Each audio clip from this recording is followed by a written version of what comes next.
Joyce, thank you for filling in this evening. Appreciate you being here. And thanks to our staff and citizens who have joined us this evening. On our agenda, there was an appeal hearing scheduled. That has been canceled.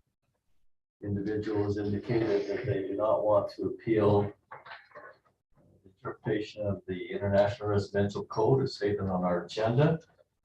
So we will bypass that. But before we do that, we'll go to Councilmember Swanson, who is the assignment for the month of July, to give us an invocation, a pledge of allegiance or a thought. So Councilmember Swanson, please. See how much noise I could make. There we go. I just want to express gratitude for everybody that participated, helped, organized, put in so many hours over the last few days for Cherry Days. It was a phenomenal event. I think it came off really well, and I think all that attended had a good time.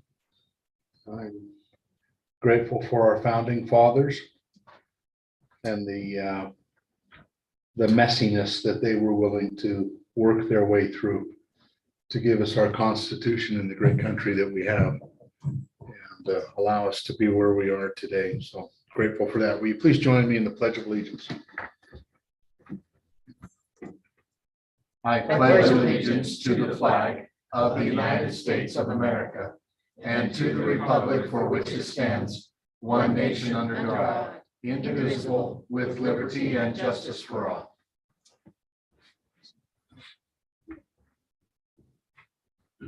Councilmember Swanson. Appreciate that. At this point in time, I will call if there needs to be any disclosure of potential or actual conflicts of interest this evening.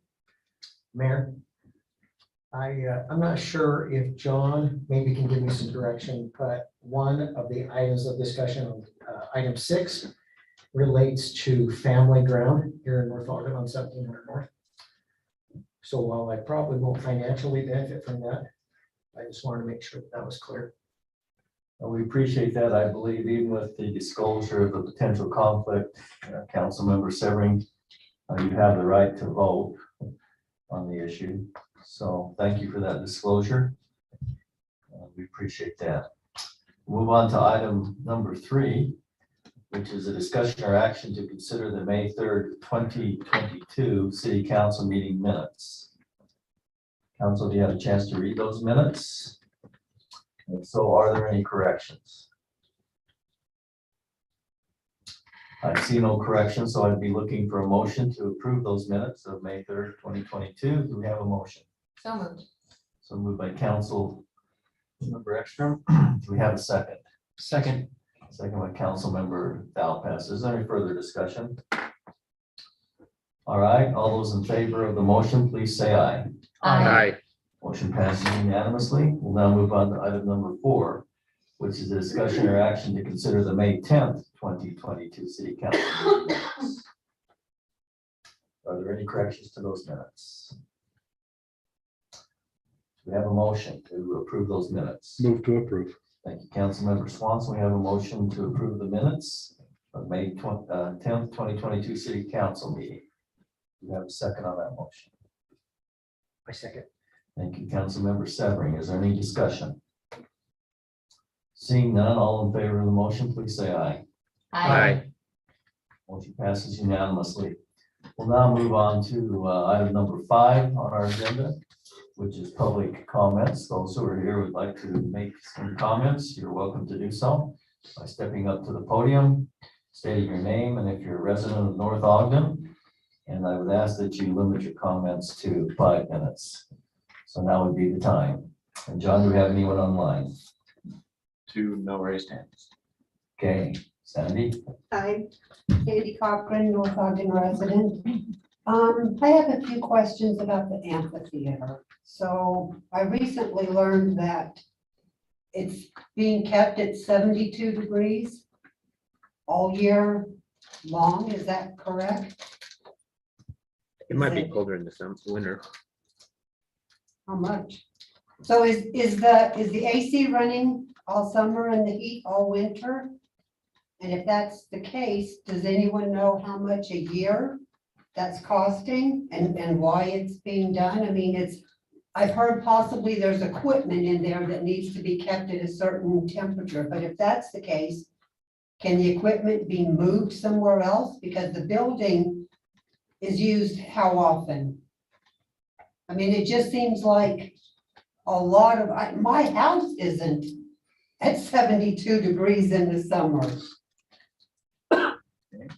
I'm just curious about, I mean, we've got all these tax issues. People are upset about their taxes. It seems like this is possibly a way to save on some of that.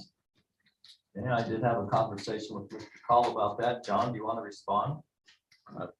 So in the wintertime, if the heat's turned off, the building is actually designed to freeze in the winter. We can drain all the systems and get it out. In the summertime, the trouble we have is the AC, it's a high efficiency system, which means it actually doesn't heat up and cool down very fast. And so with the frequency, we were finding that we couldn't get it to cool down fast enough ahead of the schedule if we were turning it off and on all the time. And then the board malfunctioned and the HVAC guy told us to just set it and leave it for the summer. But I can find out how much that would cost or how much that does cost and give the council an idea. The green room, I believe, is the only spot that's air conditioned. The other rooms have some fans to help move the air, but like the main space of the facility is not air conditioned. So it's just that small. And the green room or the office that's there, that there's nobody in the office now, but that's also an air conditioned space. So it's not the entire stage and all that that's kept at 72. Correct. How about the dressing rooms? Do they, That's the green room. that's part of the green room? I Because there's a green room that's like where people kind of sit and there's some, I'll double check. I'm pretty sure the dressing rooms are not air conditioned, but I believe they have an air handler that'll blow air and cycle it, which we have that's built into the main stage area, so they can run a fan that'll just cycle the air through the building, but it doesn't condition it. But I'll double check on the mechanical and make sure that I get you the exact information. okay, thanks, John. Thank you. John, is there anyone online who would like to make a comment, or is there anyone here that would like to comment? Good evening. How are you all today? I'm Corey Jones. I've been a resident of North Ogden about 25 years. My wife and I moved here with our first son with the expectations of just taking advantage of this great city, which we know still exists today. We really kind of focused on moving this area from the Ogden Canyon area with the intent that the values that are in this city, as well as kind of the values of our housing and really kind of the people in this environment really kind of attracted us. And so recognizing that over the course of that time, things have changed, and which is good. There's good things that happen in that place. But I did want to kind of just ask a couple questions of the council in regards to an issue that I have recently become more in tune to. I've talked to many of you about this, but I'm trying to understand a little bit about how the city council makes decisions around city ordinances. Are they different than law? And then how do you kind of feel about approaching those city ordinances and when they're not compliant? Okay. I'm assuming you're addressing the issue with the shed primarily. No, That's what I'm we're- approaching it from city ordinances in general. I didn't brought up any shed or anything like that. I'm talking about how city ordinances are made, how it's perceived by the city council. I did just want to update you on that. There was a hearing, the Weaver County prosecutor presided that hearing, gave them till September 1, John, to resolve that situation. I think it'll probably be done prior to that. I can't speak for the rest of the council. They're sure That's why I'm approaching all of you. they're more than happy to speak up. Ordinances, I've always said, if they're on the books, they ought to be enforced. Now, that doesn't mean there's not ordinances on the books that are difficult to enforce. There's some on there, and you know, I know our city manager has been challenged to look at those, and those that are probably not relevant or can't be enforced, we ought to readdress. That's my personal opinion, that they were put on the books for a reason, and they should be enforced. Council, anybody else want to make a comment? I'd be happy to comment offline. This isn't typically a question and answer session. Yeah, it's a work session, though, so we're being a little bit Yeah, I agree with Mayor. I mean, if John and I have had discussion about going through our ordinances and looking at what can be enforced, understanding that the manpower that it would take to enforce every ordinance every time would be astronomical. It's impossible. So, you do the best you can with the manpower and the tax, that's provided by the taxation of the residents, and you do the best you can and you try to look forward. In my view, the purpose of, one of the purposes of government is to protect the well-being of the residents, right? And absolute freedom is anarchy, right? If everybody can do everything they want to, it's anarchy. And that's one of the purposes of government, is to at least create some kind of society that we can all get along for the most part. But I could go on for hours. Yeah. Happy to have lunch with you sometime and have that discussion. Yeah, I'm sure we could have a great day, because I probably side with you as well. And I think that's recognizable. I've tried to start to get involved more and more. And over the course of my 25 years, I've seen things happen and then tried to bring them to the attention. At the same time, as I mentioned before, I think that the city is based on values that have been before us. And obviously things need to change as we grow and develop and new people come in. The question would be, recognizing budgets and resources are always a challenge, and sometimes people don't know about the rules. But as citizens, what can we do to help? Can we bring it to the attention? And if so, what's the proper approach for that and expectations? Does that help? That's a good point. I think the approach we've had to take, and Councilmember Swanson's comments are very relevant. You think we've got tax problems now. We had community service officers that were enforcing every ordinance. It'd be difficult. So what we've done generally, and John, correct me if I'm wrong, is, we try to be proactive, but if a citizen brings it to our attention, that's when we try to get on it. Yeah. And there is a process that Mr. Call could explain to you, and how those can be appealed and what the process is. But generally. And that's over lunch, no problem. And he's paying. I understand he's paying. Councilmember Dow, did you have a comment you wanted to make? Oh, I just wanted to mention that in this year's budget, we have, the chief has asked for the community service officer to go from part to full-time. And I believe that will help a little bit in the enforcement of certain ordinances. So I just wanted to bring that to Corey's attention. Councilmember Swanson? We've also had this discussion somewhat at length over the last few months about the most efficient process. And so you're welcome to email. If you see something, you can email any council member. Then what we do is we forward it to our city manager, who then takes it to the appropriate department, and will then be the liaison to be in contact with you back and forth. So we appreciate the eyes and ears of residents. There's often, like I said, we're limited staff. So if you see something, say something. Yeah, and I appreciate that. And this will be my last comment. Come up one more minute here. Is that I can respect that. I'm in my situation, everybody's been very respectful and then approach that. I would like to just emphasize that, again, it's very difficult sometimes to come forward and bring those things. My situation is not necessarily something that I would always do, but as we grow, I'm very careful and sensitive to the fact of what our city has really come to represent. I would just kind of urge that in those situations that there's a timely and appropriate approach to that when possible, but recognizing that when we do bring that together, and these things are not always indicative. These are things that we're trying to hold our citizens, one another, to that standard that we set for ourselves. These are not things that are personal. It comes more around, how do I help our city to maintain kind of those structures that are so important? And that's it. So Thanks, Corey. Appreciate it.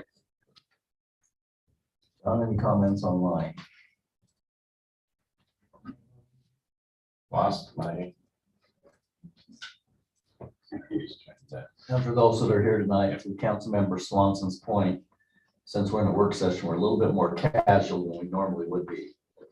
We listen, I think what we've decided is during the council meeting, council can digest that. And if they have comments at the end, they're more than happy to make that. But so we are being a little bit more casual tonight. John? We do have Susan Kilborn online. All right, let's hear from Susan. Hi, Council. It's so good to see your handsome and beautiful faces tonight. I know you probably have lots of fun things you'd rather be doing, but I will make this brief. I'm looking for some clarification on fireworks restrictions. And I did send an email to Ryan because I thought he might be the most appropriate person, but in fairness to him, he probably hasn't had a chance to read my email. So I'm gonna see if you all have an answer for me. I understand that fireworks are legal to be lit by the public through tonight, and that tonight is the last night.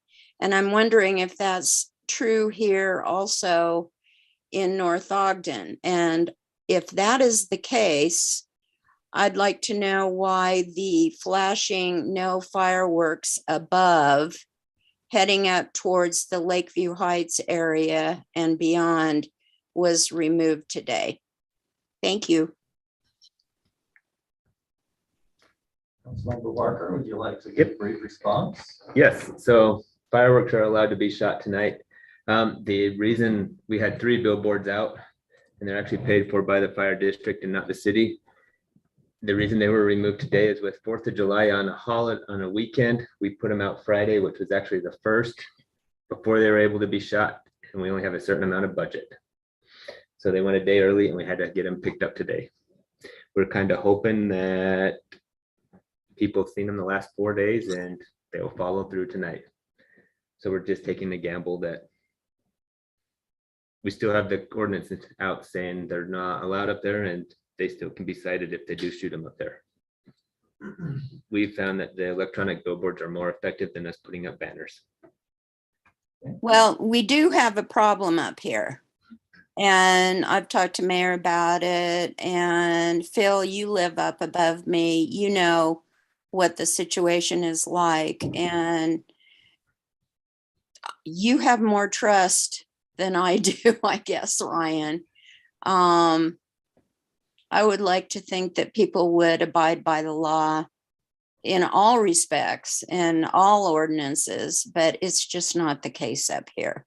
So I think that your signs were very helpful and all of us up here were very happy to see them up rather than just a little post on, you know, a pole. It was really nice having them up there and I thank you for that. And I guess we'll just hold our breath and hope for the best tonight. Thank you. All right, good hearing from you, Susan. Thank you. John, anyone else online? No. Anyone else here who'd like to make a comment this evening? If you want to make a comment before the actual item, you're welcome to. But I'll have done after. I will. I imagine they'll ask you to represent your items. All right, let's move on then to item number 6. This discussion will be led by Scott Hess, our planning director, and this is a discussion regarding some proposed storage units, a multifamily project that's currently located in the unincorporated county, 1700 North, but I think is on our annexation plan. So Scott, go ahead. Well, thank you, Mayor and Council. You just rounded it out. I don't need to say anything else. Got an unincorporated property owner. Hasn't applied. We don't have a formal application, but we do have a proposal in front of us that would require a series of entitlements, and those entitlements would come through the council and the planning commission. This one being essentially one of everything. So you have consideration of whether or not this meets the general plan. Staff's opinion is that it doesn't, so it'd be a general plan amendment, some level of zoning text amendment to reestablish storage units, new storage units as a use in the city, applying that zone then to a subdivision and a site plan application and kind of rounding it all out. So you get a little bit of everything with this one, and it would be in with an annexation. So I think that's every entitlement track we could do, unless we want to put some more stipulations in there, like accessory building standards. But to run through it really quickly, you have a property owner has approximately 9.5 acres, wants to do a mixed-use project in the Southtown area of the city, 1700 North and Washington Boulevard, with the front being an internal climate-controlled storage building that has some level of potential office or other kind of street-facing component to it. So the building could potentially be multifunction. Its primary function is internal climate controlled storage. Behind that to the west along 1700, you would have a row of standard storage units. And then at about halfway through the project to the remainder of the parcel, all the way back to almost 150 west, it would be a multifamily project. So right now, the general plan shows that area as mixed use multifamily, but mixed use being in this case, commercial. And staff's opinion on this project is that, and I provided this to the planning commission, is we're certainly not against this type of project. The building looks great. It's a wonderful use that is a need, and we see it as a need because if you try to get a storage unit in our Tri-City area of Pleasantville, or Pleasant View, Harrisville, North Ogden, they're difficult to get. They're typically full uses. But in this particular case, staff is looking at protecting some future tax base providing commercial ground. So we have a lot of people left to grow in this community, another roughly 20,000 people. And we just aren't getting more land along Washington Boulevard and other major corridors. So in this particular instance, staff's opinion is it's just not the right fit or the highest and best use for a long term. Storage units are one of those uses that I would refer to as like a sticky use. Once it goes down on the ground, it's really difficult. They don't turn over. They're typically profitable. And if you maintain them, they can last a really long time. So they're second maybe to single family residential as far as how long that thing's going to be on the ground before you expect a turnover. And I'm also sensitive to the applicant saying that, people aren't beating down the doors along Washington Boulevard right now for commercial viable projects. So I think there's, maybe there's an interim solution there. But right now that's staff's opinion. Planning Commission weighed in on this one just to, I hope that you had an opportunity to listen to the minutes. It was a really difficult conversation to summarize. There wasn't a unanimous vote across the council of like a thumbs up or a thumbs down for this particular project. It was more nuanced than that based on potential use of the building and what it could look like and other design standards, and talked a little bit about what new storage units would mean for the city and their ability to turn over or be repurposed. So it wasn't a real easy application. And this one being a little bit more than like a site plan or a minor subdivision to tell an applicant to, put your money down and make an application and go for it. We wanted to get this in front of the Planning Commission and the council to help guide the applicant, provide direction, and give kind of a bit of a thumbs up or thumbs down, knowing that doesn't constitute a decision, but rather help in guidance of whether or not this entitlement track would be supported at a legislative decision-making level at the council, or whether it would, potentially die in those initial steps, in which case it would have been really a waste of money and they should retool the project from the beginning to something that fits a little bit more what the vision is going to be.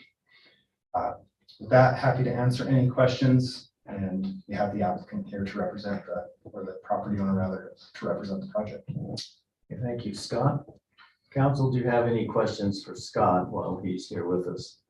As he mentioned, this is kind of just seeing if there's an interest in doing something of this nature so that the landowner doesn't go down the road, spend a lot of money and then not have any interest at all. So any questions? Scott? Councilmember Ekstrom. Okay, so right across the street, we had how many hours of discussions about the 7-Eleven? You know what I mean? Because that's sort of our, what are we calling it? A gateway property, right? That we want, this is kind of what we want to have represent. We don't have a development agreement, of course, with the applicant or the presenter or the property owner here, like we do with the Village of Providence Point property. But I mean, my feeling is that we want to kind of keep it in the same vein, right? It's like there's a reason why we put that there. It's like that's even more, it's even the first thing that you're going to see coming into the city right now. So I mean, but I understand the need for storage units and trying to supply and demand, trying to fill a need. I think I'm feeling the same kind of ambivalence that the Planning Commission was, where it's like, any other thoughts? Councilmember Barker. Is there a difference in planning between indoor storage units and outdoor? Because indoor could seem like an office building and look like an office building. They're a really difficult use to pin down. And I mean, they're actually, storage units are excellent residential neighbors. They're typically quiet. They typically close down at 10 PM. Their security, they're gate controlled. They've got shared lighting. They make really good residential neighbors. And so cities have struggled for years on where do these fit? They're not quite an industrial use. They're not a commercial use that in the standard, thinking, because they're not a property tax based producing use. And then the internal ones, it's more, it comes down to designs, design standards. So you can design them to look really, really nice, but there's no clear identified location for them that I can see. And they kind of end up in a bunch of different locations, from the Freeport centers of the world or Western Salt Lake Valley. You've got some new ones in Farmington right behind an auto dealership. That's kind of like a large box commercial producing area. And it was not prime right on Park Lane. And so I think that was a piece of property they struggled with filling, and they used one of those indoor climate controlled storage units, which is a great, nice looking use. It's well landscaped around it. It's probably quiet and it doesn't interfere with anything else that will happen there. So yeah, we struggle with where to put them. And that's another question for that zoning text amendment is, do you write specific standards in for these in commercial zones, or do you, look at the general plan again and say this is like a pseudo commercial manufacturing area with these particular, this particular case, because we don't have any more manufacturing land left in the city either. So you have to pin down what that use is and where it falls. Thank you, Councilmember Barker. Any other comments or questions? Councilmember Swanson? The only place I'm wrestling with this is in the zoning text amendment. Because if we write that zoning text amendment, then we open it up citywide. Correct. Right, and that's where I'm struggling. I mean, the removing it from zoning happened long before I was on council, so I don't know the exact reasoning that happened.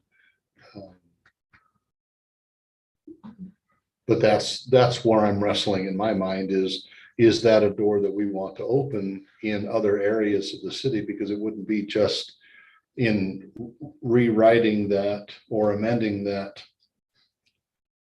zoning text, we would be amending that for other areas of the city, and where it may fit there, it may not fit in other places where it's an approved use. And so now our hands are a little bit tied. Well, just something on that.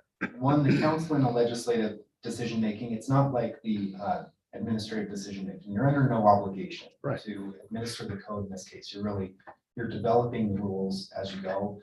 And if you were to determine that it makes sense in one particular area of the city, you can spot zone. You could consider that, I would say that you support it by some general plan map or language or something, but you can pick particular areas of your city that based on certain merits can work for individual uses, which is probably a safer bet than just opening it up in the commercial zone and running the risk that somebody cobbles together a few pieces of property and puts them storage. It's a good comment, Councilmember Swanson. I'll add that we are so good at creating very narrow ordinances that never develop problems down the road.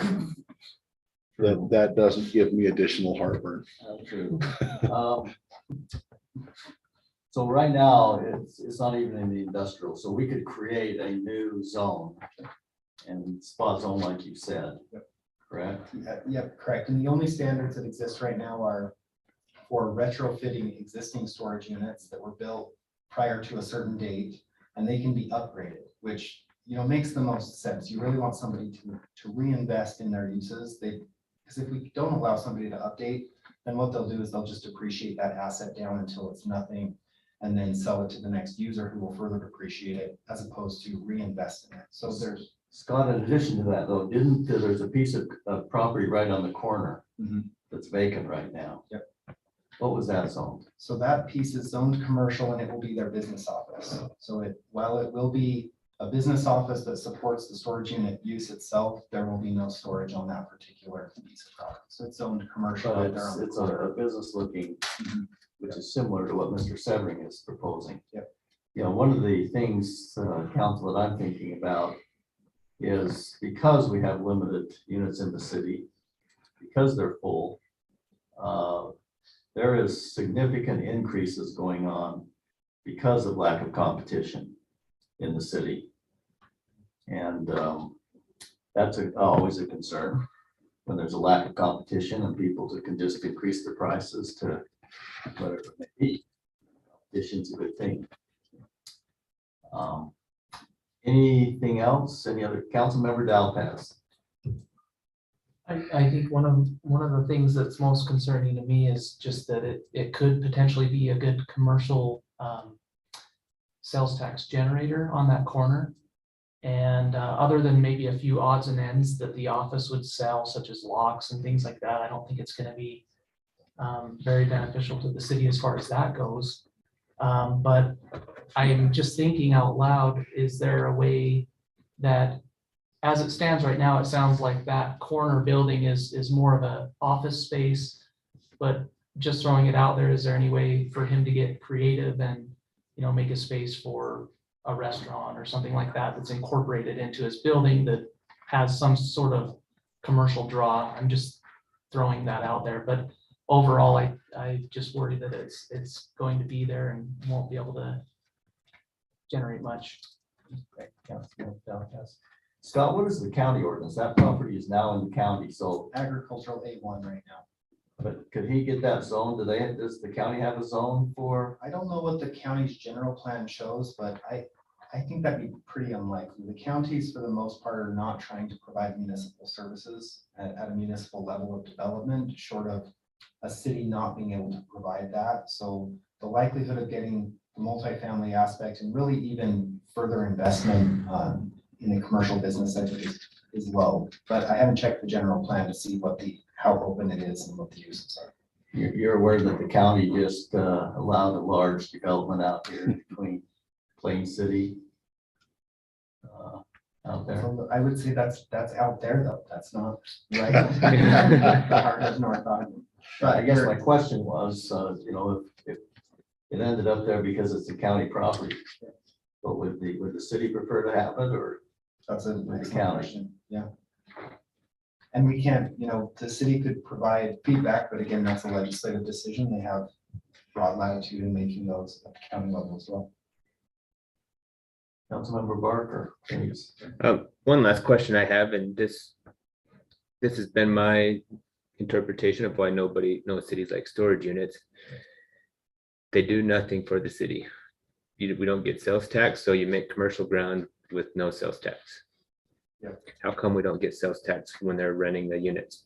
If I have a gym membership, the gym still pays the sales tax. That's a great state code question. So your benefit that you receive is the one-time bump in property tax revenues. Mhm. So the change of use from an agricultural use to almost literally any other use, you'll get a bit of property tax revenue off of those new structures, the valuation of the new building.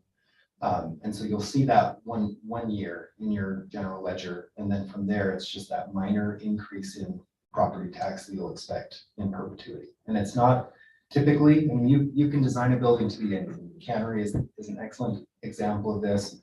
When that building was first built, they probably didn't envision all of the uses it would have over its 100-year life cycle, right? But we aren't as good at building those multi-use buildings anymore, those legacy buildings. We typically build one for a particular use, you depreciate it down, think like a mid-box Walmart, and then whatever user can fill that space does it until it loses value to a point that you demolish it and you build another use. So form-based code is one way to correct that. You choose what the form of your city is going to look like. It's completely use agnostic, and then the uses can kind of fill those shells. But that's another entire zoning discussion about what the future of the city would look like. So you're right. That's really what my opinion is rooted in, is that we would receive the one-time property tax bump on one of 3 stoplights that we expect to have in the city. You've got 1700 North, 2550 and 2600.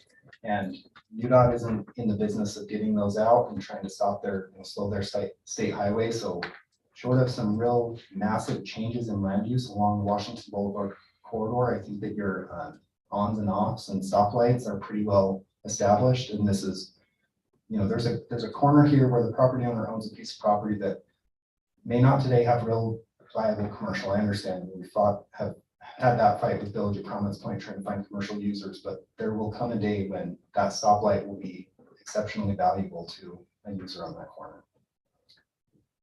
So Scott, if that was annexed into the city and the applicant came to us and said, I'm gonna put all multi-housing units there, we still wouldn't get sales tax, right? Right, and because it's the mixed-use commercial, Southtown commercial zone, you could hold the front of that back for commercial the same way you did on Cooperstown Apartments, just down the street 2 blocks. Which is what we did, is we gave up a large piece of commercial property for one small piece of commercial, right? But in that case, and I'm not defending Cooperstown, but in that case, you're meeting that housing need. So I guess there's the trade-off, what's the housing need for the city and the pressure of housing? And it's not a bad use, it's not a bad project, it's an excellent project. My concern is for where it's located. I'd almost rather see it flipped, like the commercial units out front, because I think the storage units will outlive the multifamily housing. They're usually pretty sticky uses, so. Councilmember Severin, I know we're not taking a vote this evening, but would you like to make any comments at all? Mayor, I think I'm just gonna remain. Okay. Council, would you like to hear from the potential applicant what his feelings are? Thank you, Scott. Mr. Severin? Thank you, council. Jerry Severin, I'm the property owner there at 1659 North 400 East. I have been working on this project for several years back in 2019, brought it to the attention. Got pretty good feedback back then about going forward with this, and of course, COVID and all that kind of shut us down. So, John, do we have pictures of that? I'm sure you've all seen the building that I'm proposing for that front corner. I want to make this your approval. I want to do this in a way that is very, when I come to the council before, they were telling me they want the mixed use, commercial, residential type stuff, and they wanted the gateway building right there.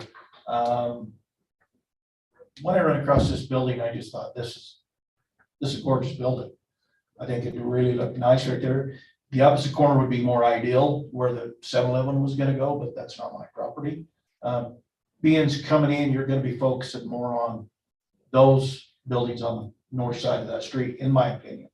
But I think I've tried to do the best I can with coming to something that would fit in that general idea of the gateway building and not have just look, when I told the planning commission back in 2019 that I want to build this, they were all, whoa, we don't want storage units. We don't want to look in them. We don't want to see this. We don't want an eyesore. And I said, I'm not going to build an eyesore. I'm going to build a block wall around it so you can't see in it, for not only for the security, but for the fees that I appeal to it. I don't like looking at it myself. I want to build something that looks good in North Ogden.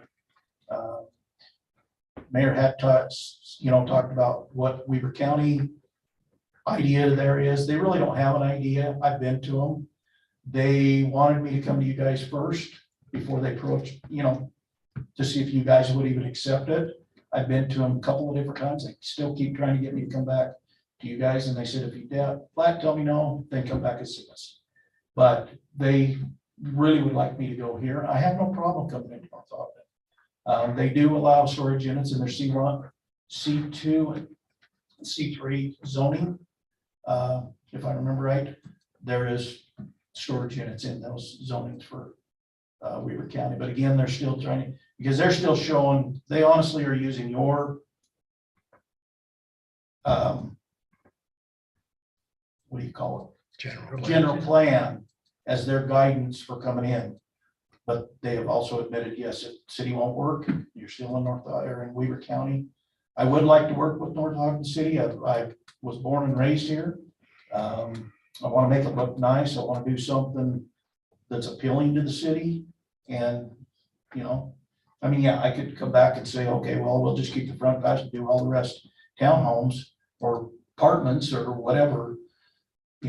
When I talked to the mayor earlier about this, he said we have a little bit of a problem with water. Well, this eliminates part of the water problem, so I'm not gonna use a lot of water. The rest of the townhomes for it, but, I'm trying to look at it in all directions, but I'm also trying to look at, I'm a little biased, it's something I wanna build. I do feel there's a need for it for North Ogden with the amount of development that's going on and all these townhomes and apartments that are coming in. They're gonna need it. They don't have a lot of storage in those small homes. And with what's being built over there and what I've actually seen proposed for further down around, they've got to have someplace to store their stuff. So, any questions for me? Council, any questions for Mr. Severing? Sandy? Councilmember Ekstrom. Sandy, do you mind if I ask you a question? Because you live right there. How do you feel about it? It doesn't bother me at all. It's a nice looking building. That wouldn't bother me over Okay. there. And then you probably don't get a lot of storage space in your place either too. Do you have? I live by myself, so I have plenty, I've So you've got got 3 plenty. bedrooms and only me, so I've got lots of room. But these young families that, yeah, some of the young families with a single car garage and 3 little kids. Yeah, it does, I like it. And it's not gonna be noise all the time, they walk up, is that correct? Thank you for letting me just kind of call you out there. Again, one thing back to your comment, the retail, I know it's not gonna be a retail sales opportunity there. Scott had actually approached me about, what if I took part of the bottom layer and built, like a strip mall situation in there. And I look around the city at all the vacant buildings and how much vacant land is for commercial right now, and I'm thinking, why would I want to waste that money in hopes that something's gonna come in? A restaurant would be a great idea, but is it really gonna be feasible right there? I don't know. And that's where part of the planning commission was, they were the same thing, is, well, what about retail? Well, look at all the retail space that's open right now. It's not coming. Yeah, down the road it could, but is that fair to me to hold me up for 15, 20 years to hope for some kind of a retail application there? Okay, thank you, Mr. Severing. Any Thank other you. questions? I just have one quick one. Yeah. I don't see a lot of vacant space. I mean, I own a restaurant, right? So, and we would have liked to have moved out of where we are, which was a very old building. We ended up being able to stay, but we couldn't find any place to go. And especially with the price of real estate now is so high, we couldn't afford to build another one unless we wanted to have $75 pizzas. So it's not that there isn't demand, it's just a little bit crazy right now to try and find some places, but even the old plaza where we are is getting all filled in as well. So I think their demand is coming. I don't doubt that. Yeah, so I think, if you're willing to entertain what Scott suggested about putting, maybe some retail on the first layer and having that above, because what I see there, I think that would be really, really nice. This is just my opinion, but it's, Yeah, I appreciate that. anyway, thank you. Okay. Councilmember Swanson? I think one thing that,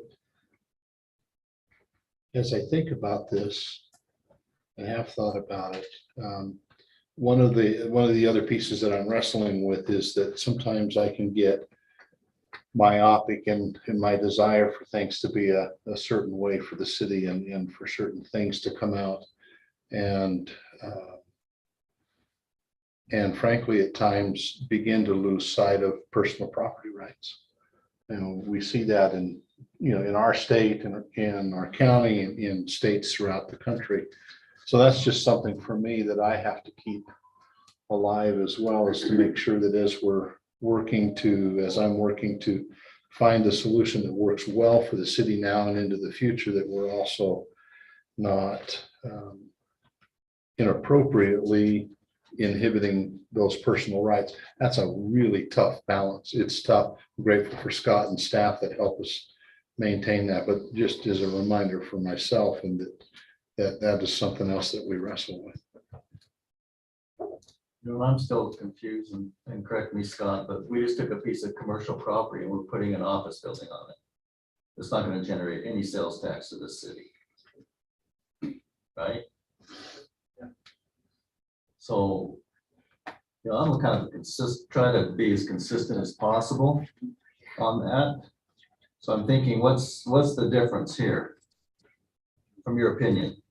There isn't a whole lot. When you'll get a property tax bump that will move a little bit depending on improvements in that building, but for the most part, it's the same thing. You'll get the one-time bump and then that commercial office will sit relatively flat from a property tax standpoint. It's less of the project. You gave up that project's 4 acres and this one's 10, 5 of which would be storage, 5 or so, split depending on the open space requirements. But the commercial piece is what? It depends on the width. What's the width of your property? It's probably It's a not little much over 200 different than feet. that corner down from Big O. I'm not proposing, I'm Are just you saying, saying Dan's I'm Yeah. sorry, that Dan Nixon's piece, not Cooperstown? yeah, I'm talking about Dan's piece. We just allowed an office to go on there. Sure. And you can allow offices. Piece of are allowed- commercial property, right? Yeah, offices are allowed use in a commercial zone. But the concern seems to be is something that would generate sales tax. Councilmember Barker? We had Zions Bank come and do a presentation a couple of years ago. And they said when you do an office building, you're actually increasing your sales tax because you're bringing in people to work. And then they go out for lunch and dinner, whatever, so you're actually bringing more people into your community and giving your residents that live here somewhere to work. Yeah, I'm just thinking on a consistent application, there's not gonna be people being brought into work on Dan Nixon's piece. I mean, that's gonna support, Yeah, Dan's corner is about a quarter acre or a third. but what's the frontage? What's your frontage? Probably close to 300. But the concept still is the fact we gave up commercial property for an office building. It's not going to bring people into the city.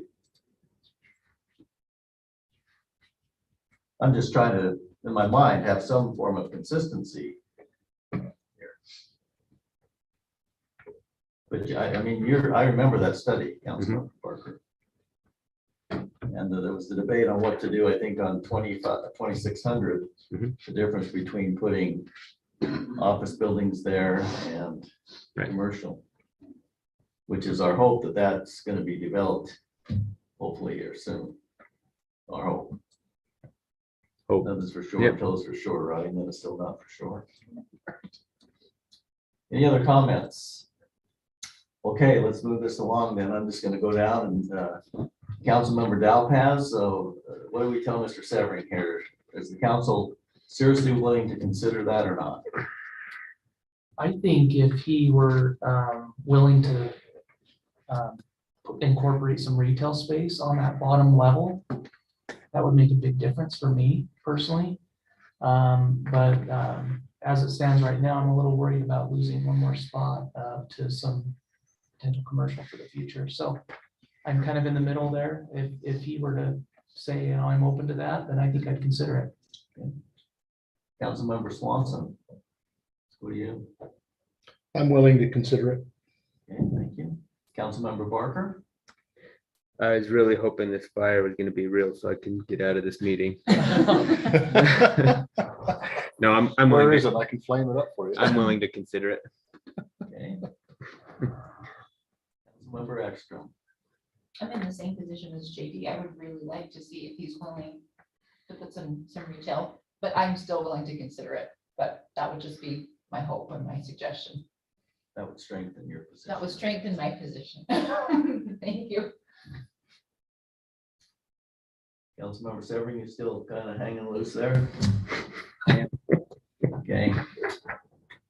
Can I try my ventriloquism? All right, well, we have about where we started. We have two that are willing to consider it if there's retail. We have two that are willing to consider it as is. I would be willing to consider the application. There would be, I think, some strict development agreements because we do want that corner to look nice. But once again, that doesn't ensure anything because the council does have ultimately the final say. But in the event of a tie, I would be leaning towards being consistent in their application of land rights. So, does that help you at all? We start moving forward on ideas and different stuff, that's what we're saying. Yeah, just remember, nothing's for sure until it's for sure. Then it still might not be for sure. Limbo land, I'm so sorry. Yeah, but you know, I would ask that maybe you give some consideration. Is there some retail you could put down there? And obviously would strengthen your position with the council. And so if you give that some consideration, see if you'd probably have a better chance. Okay?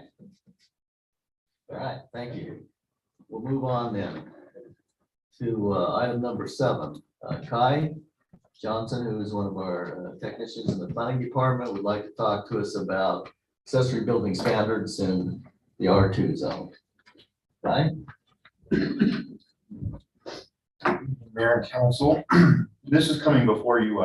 Recently, there was a preliminary site plan that came into the city looking to build an accessory building in the R2 zone. I mean, looking at that application, or I don't know what's an application, but that site plan, we realized that the standards for accessory buildings in the R2 zone aren't necessarily consistent with the standards in the other residential zones, specifically the R18 and R110 zones. So kind of in my analysis of the differences in these ordinances, I took 15-foot tall building. So in the R2 zone, a 15-foot tall building would require a 3-foot setback from the property. Whereas in the R110 zone, a 15-foot tall building would be 10 feet away from the property line. So that's kind of the major difference there is the height differences with regards to the setbacks. Additionally, the zoning code doesn't reference any of the design standards that we have set forth in our code, specifically the one that requires that buildings over 200 square feet be integrated into the design. So in the R2 zone, the standards are much less restrictive. And down at the bottom of my staff report, I have included a section of the zoning map with all of the R2 in the city. This large square here is the area in which the individual would like to build that shed. This portion of the R2 zone is mostly between 8,000 and 10,000 square foot lot, which is mostly consistent with an R18 zone. So I guess the kind of the questions I was hoping to get some direction on is in what ways are appropriate to bring the standard for accessory building in the multifamily zones into compliance and more aligned with the standards in the R18 and R110 zones. Kai, what do you see the downside? It would seem like there ought to be some consistency within the zones unless there's a legitimate reason not to. What's the not to reason you see? Do you see one? I don't. Okay. Council, do you have any questions? Kai? Member Swanson. When we were working so hard to, to kind of clean up the accessory building ordinance, how did we miss the R2 zone? I think because it was mostly applicable to the single family residential zone, R2 is a multi. Right. Yeah, I'm with Mayor. I think there ought to be consistency between the zones. Objections to that, council? Kai, why don't you go ahead and work with Scott and John and let's get the zone somewhat consistent there. No one sees. Scott, do you see any reason why we wouldn't do this? Okay, thank you, Kai. Bring that to our attention. Oh, Scott? Yeah, I just wanted to point out that we went back through the decision tree on why this area of the city is zoned R2, and we think that it might have been in response to 2-family dwellings, and it predates the state's allowance of accessory dwelling units. So I think that this might have been an area of the city that was relatively more affordable housing than other areas of the city, and its existing housing stock. So another consideration that staff may look at with support of council is whether or not this is properly zoned for what the true underlying use is. Given that if we were to rezone it to an R18 and the state code now permits basement or accessory apartments, that we really wouldn't be stripping away a property right that I believe we were trying to give in this particular instance and withhold in other zones where we wanted to maybe preserve single family only, which now the state has disallowed. So that might be something else to just sort of bring the map and the underlying uses more into compliance, unless again, the council desires that this area be an area of the city that you could tear down an old single family home and rebuild a duplex. This is an area of the city that you could potentially do that if you had the lot, the lot and the standards and the size. So something for consideration. But we can't prohibit it. We can't prohibit accessory dwelling. Right. We can. So since we're gonna have that, we should have some consistency throughout the city. Okay, thank you, Scott. Anything else? Perfect. And I did fail to mention, I have had discussions with the county. As Mr. Severing said, that is their approach. They advise people who want to, or in the annexation plan, to work with the cities first. They refer back to the cities, but they've also said if they feel the cities are unreasonable, which is surely their judgment, that they will do what's correct for the landowner. But they do encourage them to work first with the city. Okay, let's move on then to public comments. If there are any additional public comments, once again, please state your name. If you're a resident, and I'll try not to be rude, but I will limit comments to 5 minutes. So, Mike. Okay. My name is Mike Rousseau. I live on 575 East for 31.5 years. I guess most of you know who I am. I just have one question, and then I'm going to give you this thing about having a better lawn that I just copied from the library. What happened to the fireworks show last night? I only saw like 2 or 3 professional shells go off and nothing happened. You must have been looking in the wrong direction, Mike. So, no. Now, you know, I only see with one eye, but the thing is, So you're saying you only saw half of the show? no. Okay, so here's what happened, Mike. So we were faced with a decision a couple of weeks ago. Whether to just cancel the show then or pursue an alternative. Our normal vendor, and John, correct me if I'm wrong in any way here, had some things come up that did not allow them to put on the show. He did offer up to try to find a third party that could come in and take his place. He did find someone to do that. They did come up and set the fireworks. After 2 fireworks, the electronic box that coordinates the fireworks went poof. So some people might not understand the difference between lighting a fireworks at red, white and blue boom versus a commercial exhibition. So the electronic box malfunctioned. They said they could, I think, run out to Clearfield, get another one and come back. This is about 10:30. That decision was made. We know that it's at least a half hour to Clearfield, half hour back, plus getting the box. That would have put us sometime around midnight. So in consultation with a couple of council members, I made the decision to cancel the show because I figured people weren't going to be hanging around till midnight. But another thing, if they wanted to get that electronic thing, it's 4th of July. What store would be open to have what they want?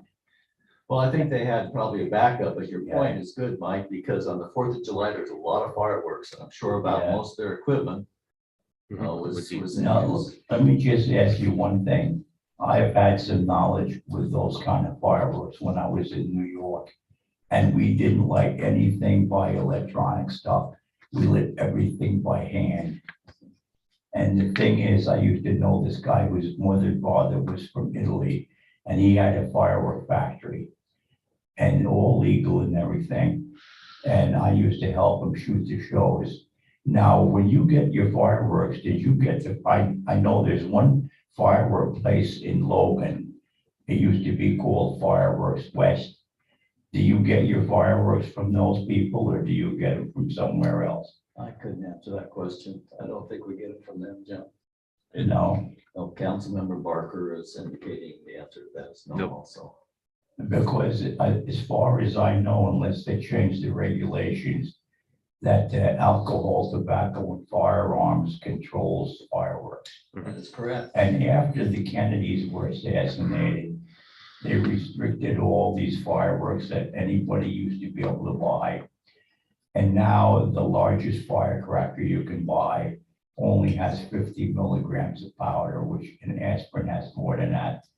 And it didn't do anything. It didn't do anything to stop the crime or the drugs or anything. But one thing, when I used to have this big booklet at home in New York, it said, I don't know if they changed it or not. It said that if you're a police department or a fire department, you can buy the fireworks and you don't need a permit. And you can have your own people, fire it. I don't know if that's still valid or not. Okay, Mike, I'm gonna have to give you 5 minutes. Thank you for coming tonight. Let me give you this paper I copied off the computer. Thank you, sir. You might put something on it in page 2 in your marriage letter sometime. Okay, we'll take a look Well, at you that. have a safe day. You too. Thank you, Thanks, Mike. Mike. Good to see you, Mike. Good seeing you. Sir?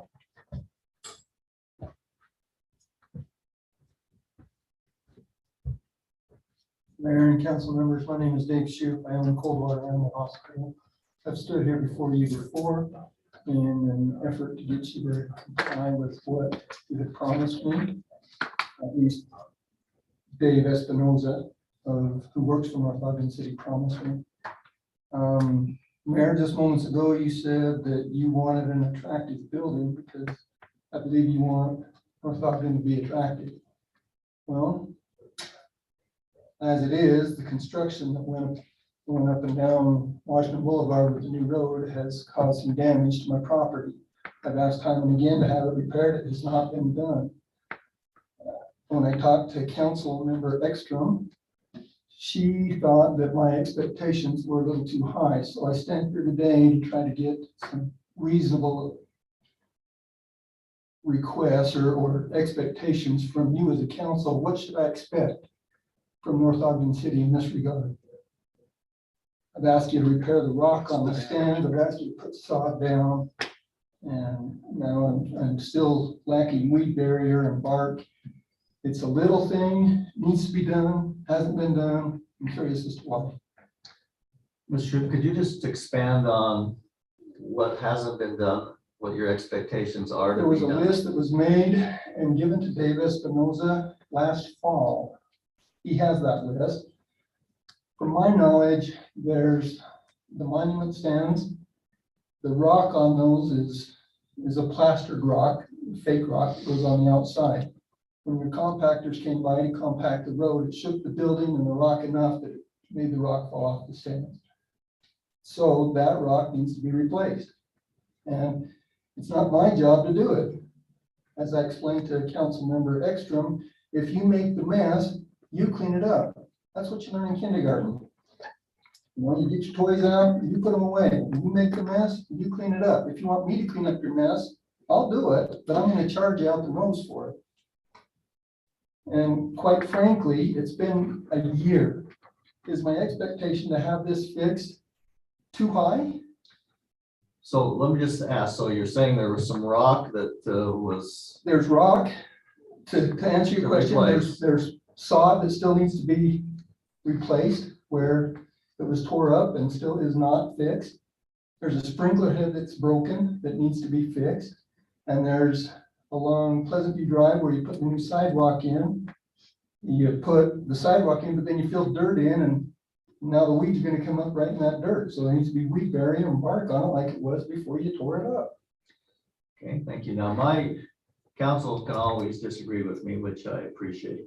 Don't have any problem with that at all. My take on this is it should be restored equal to what it was Mhm. before the project took place. I know it won't be exactly because of some of the change, but it should be restored to a situation that's comparable to where it was before.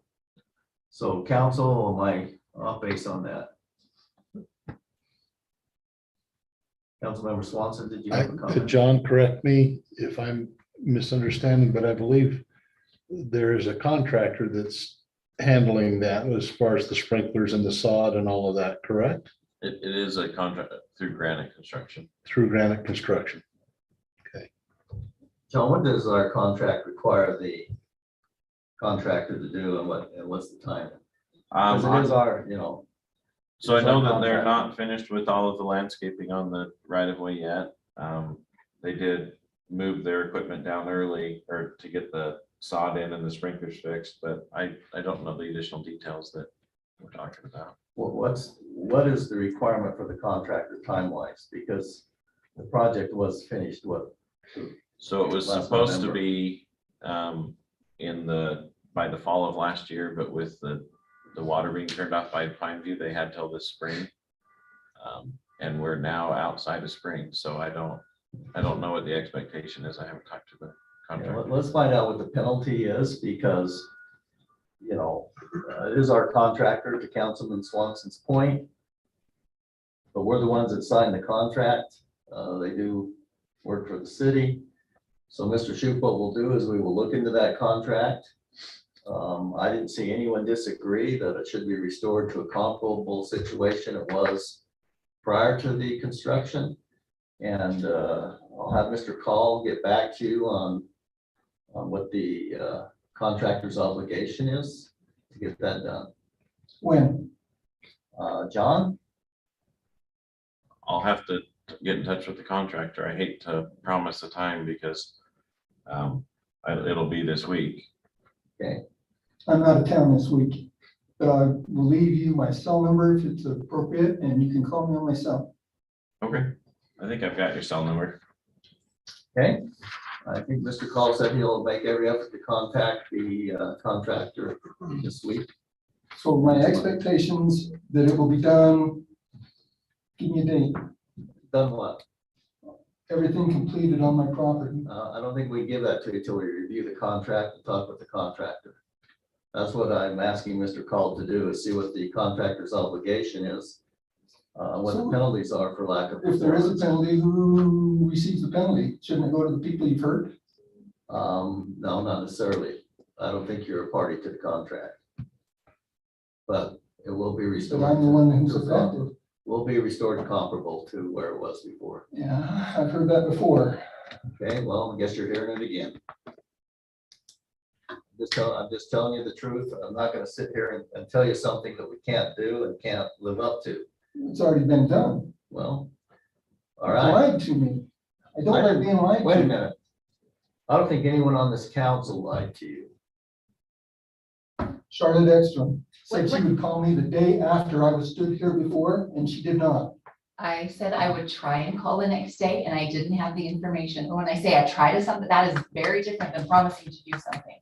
John We are Call, human beings that are trying our best to help John you. Call said I wouldn't be affected. I have been affected in a lot of different ways. Okay, well, heard what we're gonna do. That's our commitment. We'll follow up with Mr. Call and get this thing as resolved as soon as we can. Thank you.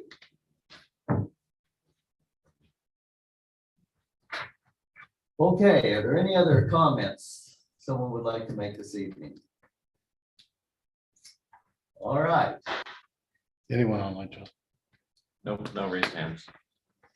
okay. We'll now move on to comments from the council and staff and the mayor. Let's start with the council. You have anything you'd like to bring up this evening? Councilmember Dowpaz. I met with John Call a while ago and we came up with some ideas for making the Zoom a little bit more better for our residents. And I am looking over at his screen right now and I can see that all of us are on the screen. So hopefully our residents can kind of get an idea of what's going on instead of just wondering what's going on and wondering who's talking. So thanks to John for that. And we're also exploring some ideas on trying if we can to get it streamed to Facebook as well. And I'll update you if we get any traction there. But just wanted to update you there. Thank you. He's our local techie, so yes, I have had some comments from citizens and figured he would be the best to work with John in resolving it. And thank you, John, for doing that. You can, those who have been on those meetings can see how frustrating it is. So we're trying to accommodate the best we can. So thank you, Councilman Dowpaz and Mr. Call. Is there anything else? Council members? I did have one that I thought of. A reminder to council members for your individual reports for the departments for which you are liaisons. I've heard from Councilmember Dowpaz, Councilmember Barker. We gave him a little bit of a delay because he was kind of busy this last week. Yeah, just remember that we'd like to get that by the end of the week if possible. May I ask who the first to respond to you was? Oh, the first was the mayor. Actually, that's not true. I responded to myself about the finance department before you did. So. That's the problem, right there. That's the problem. No, the mayor was the first to respond, and I appreciate And that. just to add color to that, Councilmember Swanson has asked each council member to re-review the budgets to see if there's anything in there that can be further evaluated and discussed in an attempt to minimize burdens on the citizens. And we will have a truth and taxation hearing at August 9th. I think, John, have we got a place to hold that yet? Is it the senior Meet center? the senior center. yes. Senior center. And we will welcome comments and suggestions from the citizens at that point in time. Councilmember Barker? Yeah, we all received an email last Thursday from the Northview Church, just asking for our feedback. I spoke with them today. Rick Austin was, they're looking to get a new pastor and would like to know what we're looking for. They're gonna be building in Pleasant View, so Yeah, just down the road. right on our border. What happened to the old pastor this year? All I heard is he resigned, retired, resigned, I don't know. I'd be interested to see maybe Councilmember Swanson giving some. So, Yeah. so that- They'd go to zero membership after the first Sunday. Don't use the building then, huh? Okay, thank you, Councilmember Barker. Anyone else? So, good comment. Councilmember Exton, go ahead. JD Councilmember Dowpaz, I'm just thinking as of you being on the Economic Development Committee, maybe you could get with Mr. Zevering and see about some businesses that are interested in coming in North Ogden and, you know, some potential retail there, just trying to help. If that's something we're interested in, maybe just. Yeah, sure. I'd be very open to Nudge. that. If Terry wants to give me a call, we'll talk about it. And I think we have our next economic development meeting here soon, and we can talk about that with the committee as well, potentially, if it's the right format. That'd be okay, Mr. Zevering? Sure. Okay, thanks. Okay, thank you. Anyone else? So, any staff comments before the mayor? Well, maybe the mayor make his comments first because it might have some bearing on the staff. So you saw many of the comments that I saw regarding the fireworks. John informed me that there's been numerous times the fireworks have been canceled due to wind by the fire marshal. Not by me, but by Someone related previous. there too, deals with fire. The question is, will they be rescheduled? Obviously, we'd have to work with the vendor, see what's available. 24th of July is also a state holiday. Does the council have any interest in seeking the rescheduled fireworks? What was Lee's response? Sorry about that. I'm not sure we've heard from Lisa at this point in time. But that would be maybe an idea to see what their input is. Councilmember Barker, you As a council member, yes, and as a fire person, we said we'd support it and we will be there if we reschedule. okay, thank you for those comments. Councilmember Swanson, you have anything to add? I'd love to see it rescheduled. rescheduled, should we try to look at something around the 24th? I think that would be a great day. Councilmember Dalpas, I see you shaking your head, yes? Councilmember He's Sexton? hiding again. I think it would be an awesome experience, yes. Okay, no, I love fireworks. We did get one email about the suitability of Wadman Park as a launch site. Is that still kind of where we got it set to go, or is there an option to light them from, I mean, we did Orton Park, last year? What do you think, Ryan? Here's what I would say, just as the lonely mayor at the end of the table here. Where that is launched from has a lot to do with the recommendation of our fire department. And I know some of the citizens think we could just launch, they're asking why we can't launch from Barker Park, there's a legitimate reason. So what I would say is that as council members, we have expertise in the city regarding fire. And we rely on them to tell us where the best and safest place to launch those fireworks are. I believe that there was discussion, Councilmember Barker, about different places to launch those fireworks. And it was decided that Wadman Park would be the safest place. Is that correct? It was one of the options, yeah. Are there other options that we should? There's other options. There's multiple options. The reason it was Wadman Park is because we wanted them close to Barker Park where everybody was meeting for the concert. And they met there's national standards of where you can shoot them and the fallout range and all that other.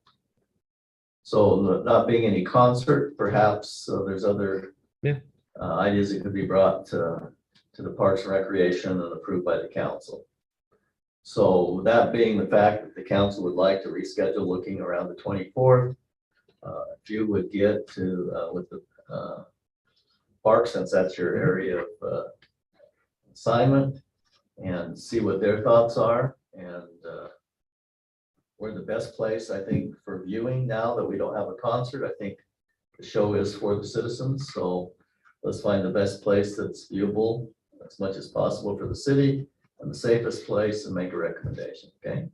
Is that fair? All right, staff, do you have any comments?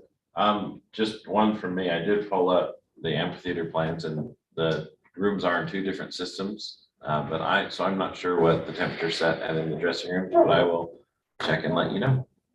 But they do have air conditioning in there based on the plans, so. Is there anything else, council, before I seek a motion to adjourn this meeting? Seeing none, I'm looking for a motion to adjourn. Motion to adjourn? I have a motion by Councilmember Ekstrom. Anyone object to that motion? Second? All right.